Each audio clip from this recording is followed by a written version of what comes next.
భార్యను హత్య చేసి ఆపై భర్త కూడా ఆత్మహత్యకు యత్నించిన ఘటన తూర్పుగోదావరి జిల్లా బిక్కవోలు మండలం రంగాపురంలో జరిగింది. రంగాపురానికి చెందిన జ్యోతికి మేనమామ దుర్గయ్యతో 8 ఏళ్ల కిందట వివాహమైంది. వీరికి 2 కుమారులు. భర్తతో మనస్పర్ధలు రావడంతో జ్యోతి పుట్టింటికి వెళ్లింది. కూలీ పని చేసుకుని ఇంటికి వెళుతున్న జ్యోతిని దుర్గయ్య హత్య చేసినట్లు పోలీసులు తెలిపారు. ఆ తర్వాత భర్త దుర్గయ్య కూడా పురుగుల మందు తాగినట్లు చెప్పారు. దుర్గయ్య ప్రభుత్వాసుపత్రిలో చికిత్స పొందుతున్నట్లు వెల్లడించారు. ఒక వివాహిత మర్డర్ జరిగింది. ఈ చనిపోయిన ఆవిడ పేరు దనకొండ జ్యోతి. భర్త ఎక్కువ అనుమానించి ఈవిడ్ని కొట్టడం చేస్తున్నాడని చెప్పేసి దాని మీద భర్త డైవర్స్కి కోర్టులో అప్లై చేయడం, అలాగే ఈవిడ కూడా మెయింటెనెన్స్ చేయడం జరిగింది.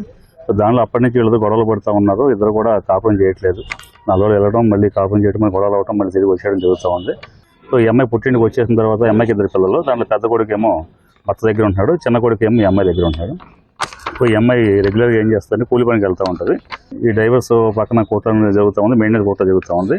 ఈలోపు ఈ అమ్మాయి భర్త ఎవరైతే ఉన్నాడో ఈ భర్త ఈ అమ్మాయిని చంపేసేసి రోడ్డు మీద పడేసాడు. అయితే భర్త కూడా వెంటనే ఈ అమ్మాయిని చంపేసిన తర్వాత అతను కూడా మద్యం పురుగు మందు తాగి హాస్పిటల్లో జాయిన్ అయ్యి ట్రీట్మెంట్ కూడా పొందుతూ ఉన్నాడు.